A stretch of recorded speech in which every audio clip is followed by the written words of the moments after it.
ബന്ധപ്പെട്ട് വലിയൊരു തിരിച്ചടി ആം ആദ്മിക്ക് ഉണ്ടാകുന്നു.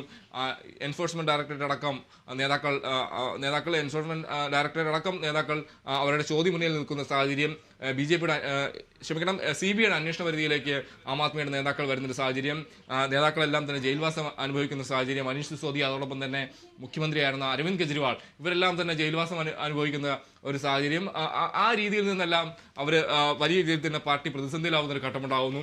പിന്നീട് കെജ്രിവാൾ മുഖ്യമന്ത്രി സ്ഥാനത്ത് നിന്ന് മാറി നിൽക്കുന്നു. അവിടെ അതിഷി മർലേനെ എന്ന ഒരു പുതുമുഖത്തെ കൊണ്ടുവന്ന അതിഷി ആ മന്ത്രിസഭയിലെ പ്രധാനപ്പെട്ട അംഗമായിരുന്നു. മുഖ്യമന്ത്രി പദത്തിലേക്ക് ഒരു പുതിയ ഒരാളെ കൊണ്ടുവരുന്നു എന്നതാണ് കണ്ടത്. ഇതെല്ലാം ഈ അവസാന ഘട്ടത്തിൽ കണ്ടതാണ്. എന്തായാലും ഒരു വലിയൊരു മുന്നേറ്റം അവർക്ക് അവിടെ ഡൽഹിയിൽ നേടിയെടുക്കാൻ കഴിയുമെന്നൊരു പ്രതീക്ഷ, വലിയൊരു ആത്മവിശ്വാസം ആം ആദ്മിയെ സംബന്ധിച്ച് ഒരു ഘട്ടത്തിൽ ഉണ്ടായിരുന്നു എന്നതാണ് പറയേണ്ടിയിരിക്കുന്നത്. പക്ഷേ അതിനെല്ലാം തന്നെ ആ പ്രതീക്ഷകളെല്ലാം തന്നെ അട്ടിമറിച്ചുകൊണ്ട് BJP അവിടെ ഒരു മുന്നേറ്റം കാഴ്ചവെക്കുന്നു. എന്തായാലും BJPയുടെ സംസ്ഥാന അധ്യക്ഷൻ പറഞ്ഞ പോലെ തന്നെ മുഖ്യമന്ത്രി സ്ഥാനാർത്ഥിയെ അവർ ചർച്ച ചെയ്ത് തുടങ്ങിയിരിക്കുന്നു എന്നതാണ് ഈ നിമിഷത്തിൽ അറിയാൻ കഴിയുന്നത്. അത് ദേശീയ അധ്യക്ഷൻ അല്ലെങ്കിൽ തീരുമാനിക്കുമെന്നാണ് പറയുന്നത്.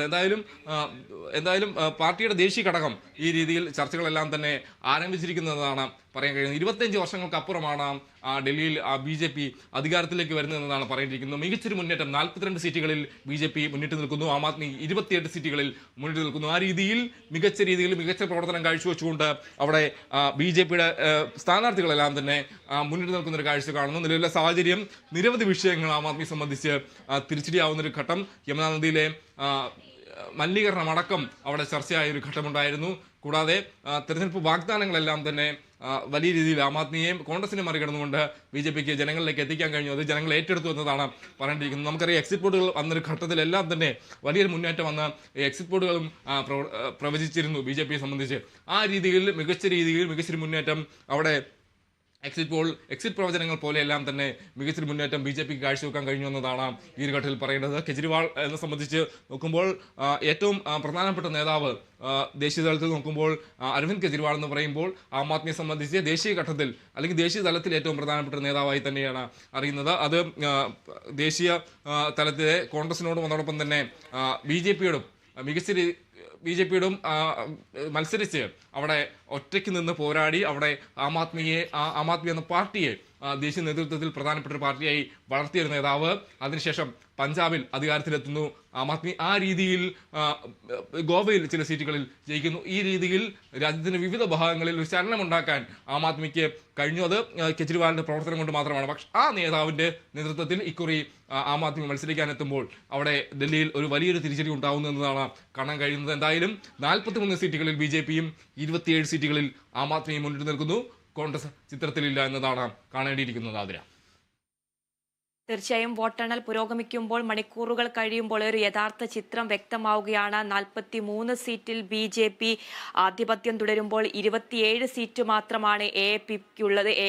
അതുപോലെ തന്നെ ചിത്രങ്ങളിലൊന്നുമില്ലാതെ കോൺഗ്രസ് ഇങ്ങനെ തുടരുകയാണ്. BJP ആസ്ഥാനങ്ങളിലൊക്കെ ഈ വിജയാഘോഷ പരിപാടികളൊക്കെ ആരംഭിച്ചിട്ടുണ്ട്.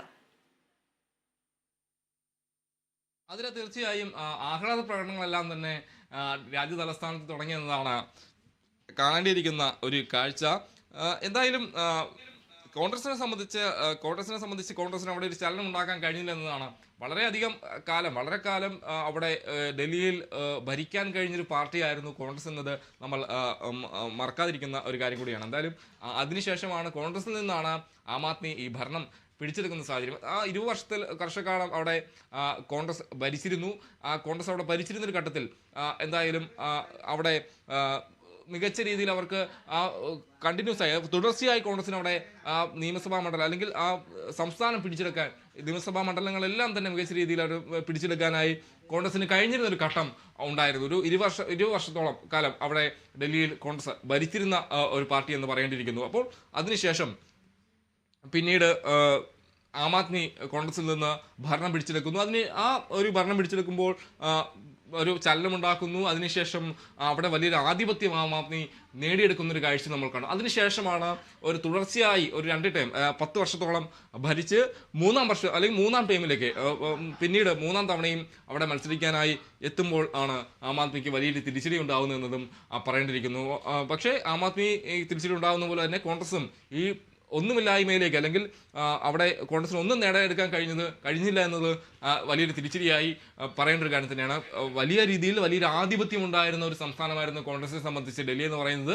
അവിടെ നിന്നാണ് കോൺഗ്രസിൽ നിന്നാണ് ആം ആദ്മി ഡൽഹി പിടിച്ചെടുക്കുന്നത്. ഡൽഹി എന്ന സംസ്ഥാനം ആം ആദ്മി പിടിച്ചെടുക്കുന്നത് കോൺഗ്രസിൽ നിന്നാണ്. അതിനുശേഷം വീണ്ടും ആം ആദ്മി മൂന്നാം തവണയും വിജയം ലക്ഷ്യമിട്ട്, അല്ലെങ്കിൽ അവിടെ ഭരിക്കാമെന്നുറച്ച് വരുമ്പോൾ അവിടെ BJP അവിടെ നേട്ടം ഉണ്ടാക്കുന്നു. BJP 43 സീറ്റുകളിൽ മുന്നേറുന്നു. ആം ആദ്മി 27 സീറ്റുകളിലേക്ക് ഒതുങ്ങുന്ന ഒരു സാഹചര്യം.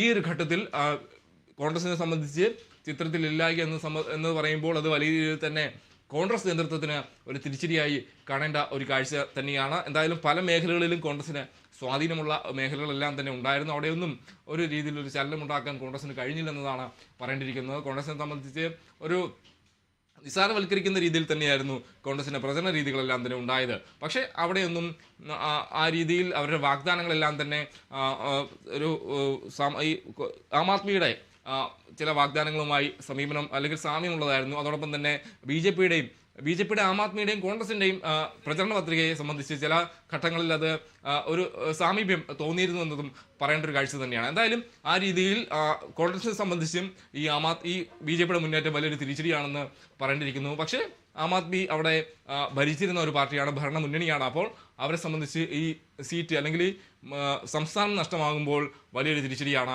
ഉണ്ടാകുന്നത്. ഭരണം നഷ്ടമാകുമ്പോൾ ആം ആദ്മി വീണ്ടും പുറകിലേക്ക് പോകുന്നു. ആം ആദ്മിയെ സംബന്ധിച്ച് ഡൽഹി നഷ്ടപ്പെടുന്നു എന്ന രീതിയിലേക്കാണ് ഇപ്പോൾ തെരഞ്ഞെടുപ്പ് ഫലം സൂചിപ്പിക്കുന്നത്. ആതിര, തീർച്ചയായും ആം ആദ്മി പാർട്ടിക്ക് കനത്ത ഒരു തിരിച്ചടി തന്നെയാണ് ഡൽഹി തെരഞ്ഞെടുപ്പ് നൽകുന്നത്. ഈ മദ്യനയ അഴിമതി കേസും യമുന നദിയിലെ മലിനീകരണം അടക്കം ഈ ഒരു തെരഞ്ഞെടുപ്പിനെ ബാധിച്ചിട്ടുണ്ട്. ഈ ആം ആദ്മി പാർട്ടിക്ക് 27 സീറ്റിലാണ് ആം ആദ്മി പാർട്ടി മുന്നിലുള്ളത്. 43 സീറ്റിൽ ഇപ്പോൾ BJPയുമാണ്.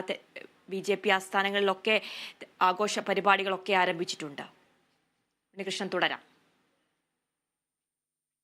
അതിന് തീർച്ചയായും വീരേന്ദ്ര സജ്വേറ ആം ആദ്മിയുടെ ഡൽഹി അധ്യക്ഷനാണ്. അദ്ദേഹം പറഞ്ഞൊരു കാര്യം, എന്തായാലും മുഖ്യമന്ത്രി സ്ഥാനാർത്ഥിയെ ഞങ്ങൾ തേടി തുടങ്ങിയിരിക്കുന്നു. എന്തായാലും